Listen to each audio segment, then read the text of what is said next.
오늘 우리가 함께 들여다볼 이야기는요, 투명한 벽 너머의 세상을 그 누구보다 간절히 꿈꿨지만 단 한 번도 마음껏 만져보지 못했던 한 소년에 대한 이야기입니다. 이런 질문, 우리에겐 그저 상상일 뿐이잖아요. 그런데 오늘 이야기의 주인공에게는 이게 바로 매일매일 마주해야 했던 냉혹한 현실이었습니다. 네, 이 소년의 이름은 바로 줄리안이에요. 세상의 모든 위험으로부터 완벽하게 보호받았지만 역설적에게도 세상의 모든 것과 단절되어야만 했던 아주 특별한 삶을 살았던 아이죠. 자, 이야기는 1971년 텍사스에서 시작됩니다. 줄리안이라는 한 소년이 세상에 태어났어요. 하지만 그 아이의 세상은 우리가 아는 보통의 세상과는 너무나도 달랐습니다. 아주 작은 접촉, 스쳐 지나가는 공기만으로도 생명이 위태로워질 수 있는 그런 연약한 운명을 가지고 태어났거든요. 줄리안이 진단받은 병은 바로 중증 복합 면역 결핍증, 줄여서 SCID라고 불리는 아주 희귀한 유전 질환이었습니다. 이게 어떤 병이냐면요, 우리 몸의 방어 시스템인 면역 체계가 거의 작동을 안 하는 거예요. 그러니까 우리한테는 그냥 가벼운 감기를 일으키는 세균조차도 줄리안에게는 목숨을 앗아갈 수 있는 치명적인 위협이 될 수 있다는 뜻이었죠. 그래서 의료진은 줄리안을 위해 아주 특별한 공간을 만들어야만 했습니다. 그게 바로 이 멸균 처리된 투명한 폴리에틸렌 버블이었어요.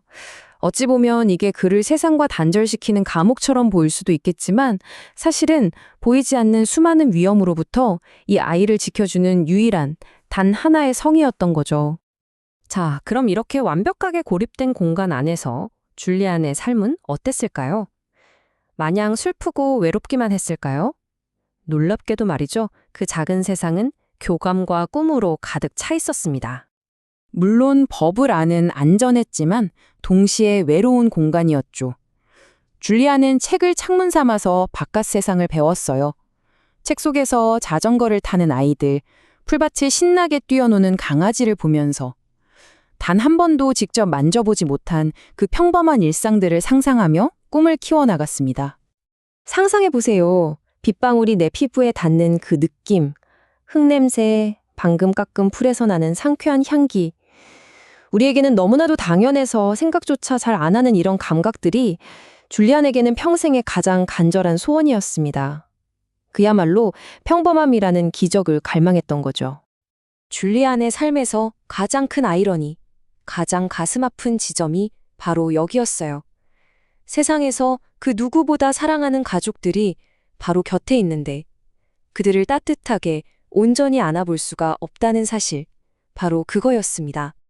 어머니가 줄리안을 만지려면 버블에 달린 두꺼운 고무장갑을 통해서만 가능했어요. 그러니까 어머니의 손길은 언제나 차가운 고무의 질감이었던 거죠. 그리고 누나는 그 투명한 플라스틱 벽에 얼굴을 맞대고 바깥 세상 이야기를 들려주면서 웃음을 나누곤 했습니다.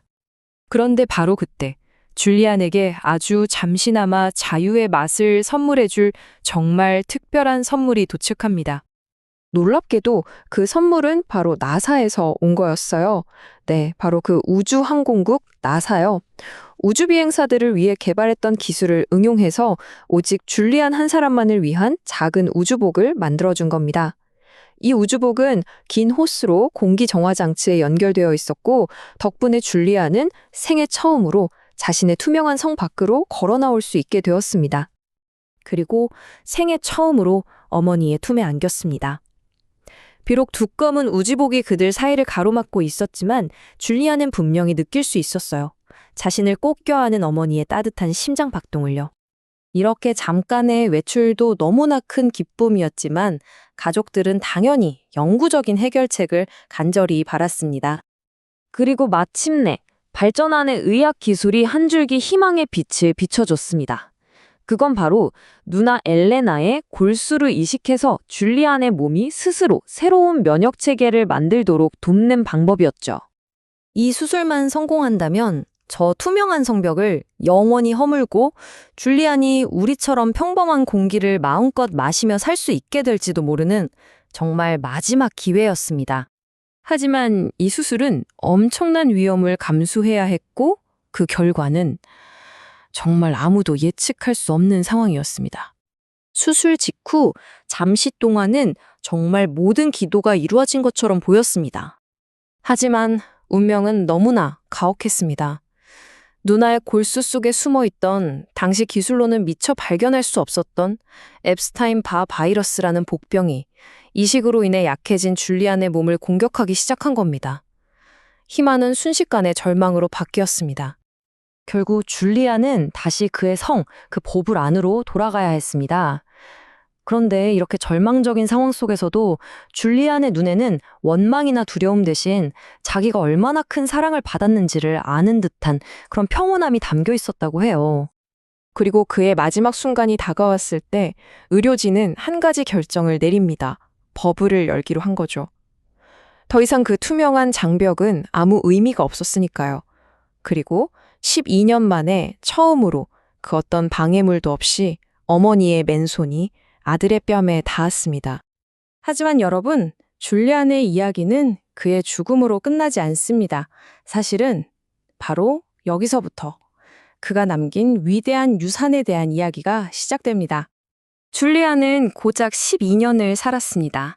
하지만 그 짧고 고립되었던 12년의 삶은 그 이후에 태어나는 수많은 아이들에게 자유로운 삶을 선물하는 아주 중요한 열쇠가 되었습니다. 이게 어떻게 가능했을까요? 바로 줄리안의 그 짧은 생애 동안 수집된 수많은 의료 데이터와 혈액 샘플 덕분이었습니다. 이게 SCID 연구에 그야말로 결정적인 돌파구를 마련해 준 거죠. 그의 용기 있는 도전과 안타까운 희생 덕분에 지금은 신생아 때 SCID를 아주 일찍 진단할 수 있게 됐고요. 골수 이식 기술도 비교할 수 없을 만큼 발전했습니다. 그래서 이젠 더 이상 어떤 아이도 줄리안처럼 투명한 버블 속에 갇혀 살지 않아도 되는 세상이 된 겁니다.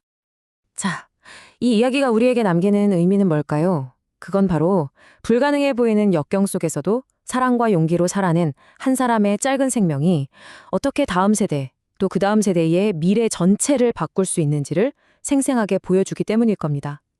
소녀는 한편의 숭고한 시가 되어서 지금 우리 곁을 흐르는 이 자유로운 바람 속에 영원히 함께하고 있습니다.